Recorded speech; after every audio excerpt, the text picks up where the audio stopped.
এই মুহূর্তে ঘাটালে বন্যার পরিস্থিতি কি? ঘাটাল সাব ডিভিশনের উপর পোর্শনটা অর্থাৎ চন্দ্রকোনা 1-2 ব্লক, সেখানে কেঠিয়া, শিলাবতী সব নদীতে জলস্তর বাড়তে শুরু করেছে। এখন ঘোষকিরা, তারপর ধরমপোতা, এইসব জায়গাতে জল প্রায় নদীর একদম কিনারায় জল চলে এসেছে এবং সমস্ত নদীগুলি জলে ভরতে শুরু করেছে। এখনও পর্যন্ত বিপদসীমার ওপরে জল যায়নি, তবুও চিন্তার কারণ রয়েছে, কারণ বিগত 2-3 দিন ধরে শিলাবতীর আপার পোর্শনে প্রচুর বৃষ্টি হয়েছে এবং গড়বেতাতেও জলস্তর সব অনেকটাই বেড়ে গেছে। সেই জলটা আস্তে আস্তে ঘাটালের পোর্শনে আসবে এবং চন্দ্রকোনার দিক থেকেও জলটা বাড়তে শুরু করবে আরও। আগামীকাল হয়তো ঘাটালের কিছু অংশ প্লাবিত হওয়ার সম্ভাবনা থাকছে, তবে আতঙ্কিত হওয়ার কারণ নেই। এখনও সেভাবে আমাদের জল বাড়েনি এদিকে। তো আমি একটা অনুরোধ করব যে খানাখন্দ জলে ভরতে শুরু করলে যেটা হয়, এলাকার স্থানীয় মানুষ, বাচ্চা কাচ্চা, তারা সবাই মাছ ধরতে নামেন বা জলে অনেকে আনন্দ করতেও নামেন। তো এইটা যেন না হয়, কোনো অসাবধানতাবশত যেন কোনো মৃত্যু না ঘটে। এবং সাপ আমাদের গানি ব্যাগ ইত্যাদি মজুত করে রেখেছি আমরা। তো আমার নাম্বার সবার কাছে দেওয়া আছে, আমাদের কন্ট্রোল রুমের নাম্বারও দেওয়া আছে। ইতিমধ্যে অনেকে ফোন করেছেন বা করছেন। আমি সবাইকে আশ্বস্ত হওয়ার জন্য বলবো, অযথা প্যানিক সৃষ্টি করবেন না। এখনও পর্যন্ত কিন্তু প্যানিকের জায়গাতে নেই, কারণ আপনারা জানেন যে যেহেতু এটা বৎসরের প্রথম বৃষ্টি বলা যায়, তো সেই কারণে মাঠঘাট ফাঁকা আছে এবং এখনও পর্যন্ত অনেকটাই জল ধারণ ক্ষমতা আছে বিভিন্ন এলাকার। তো সেই ক্ষেত্রে মাঠঘাট ছাপিয়ে, নদী ছাপিয়ে জল যে এই মুহূর্তে চলে যাবে সেটা জোর দিয়ে বলা যায় না, বা সেরকম পরিস্থিতি হয়তো নেই। সেই জন্য অযথা আতঙ্কিত হবেন না।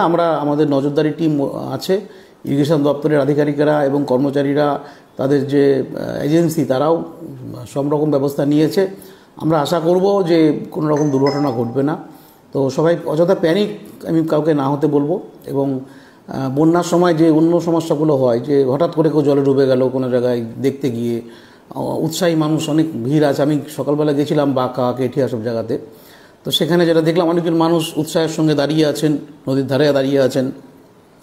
তো অনেকে মাছ ধরতে চলে যান এই বন্যার জল, বর্ষার প্রথম বৃষ্টির জলটা এলে, তো অনেকে ধরছেনও মাছ বিভিন্ন জায়গাতে। তো তাদের জন্য আমি সাবধানতা একটা বার্তা রাখতে চাইছি। এবং ছোটো ছোটো ছেলে মেয়ে, উৎসাহী মানুষজন, তারা একটু সাবধানে থাকবেন। এবং ওই সাপে কামড়ানোর ব্যাপারটা অনেকটাই হতে হয় এই সময়ে, সেই দূর থেকে সাবধানে থাকতে হবে। আর আমাদের নজরদারি টিম থাকছে। আপনাদের সবার কাছে অনুরোধ, আপনাদের কাছে কোনো রকম কোনো খবর এলে বা কোনো রকম আশঙ্কা প্রকাশ করলে অবশ্যই আমাদের সঙ্গে সেগুলো শেয়ার করুন, আমাদের জানান। আমরা আশা করব আপনাদের যদি আমাদেরকে জানান যে কোনো জায়গায় নদী ভাঙন হচ্ছে বা বাঁধ ভেঙে জল ছাপিয়ে যাচ্ছে, এরকম ঘটনা যদি ঘটে থাকে চন্দ্রকোনার দিকে কোথাও এই মুহূর্তে, অবশ্যই আমাদের নজরে সেটা আনবেন। আমরা সেখানে তৎপর হব। ইরিগেশন দপ্তরের ইঞ্জিনিয়াররা আছেন, তাদের সঙ্গে আমরা খবর শেয়ার করব। আমাদের কন্ট্রোল রুমের নাম্বার এবং আমার নাম্বার আমি দিয়ে দিচ্ছি এখানে সবাইকে। আমার নাম্বার সবাই আপনারা জানেন, 8348691724।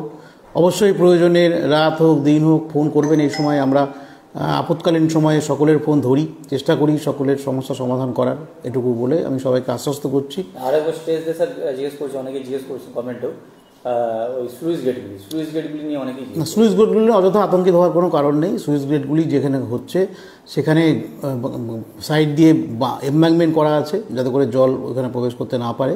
সেই জন্য অযথা আতঙ্কিত হবেন না। আমরা সবগুলো স্লুইস গেট দেখেছি। আমাদের ইরিগেশন দপ্তরের ইঞ্জিনিয়ারেরা, ঊর্ধ্বতন কর্তৃপক্ষ এবং এমনকি মন্ত্রী মহাশয় দেখে গেছেন, সব জায়গাতেই কিন্তু ঘেরা আছে, কোনো জায়গায় ওপেন নেই। স্লুইস গেটের কাজ চলছে, কিন্তু সাইড দিয়ে সব জায়গাতে এমব্যাঙ্কমেন্ট করা আছে এবং সেখানে যথেষ্ট প্রোটেকশান নেওয়া হচ্ছে। আজকেও আমি সকালে কথা বলেছি ইঞ্জিনিয়ারদের সঙ্গে, তারা সেখানে আছেন, তারা দিনরাত থেকে সেখানে কাজ করছেন। আমি আশা করব যে সেগুলো সুরক্ষিত থাকবে, সেটা নিয়ে অযথা আতঙ্কিত হওয়ার কোনো কারণ নেই। ঠিক আছে।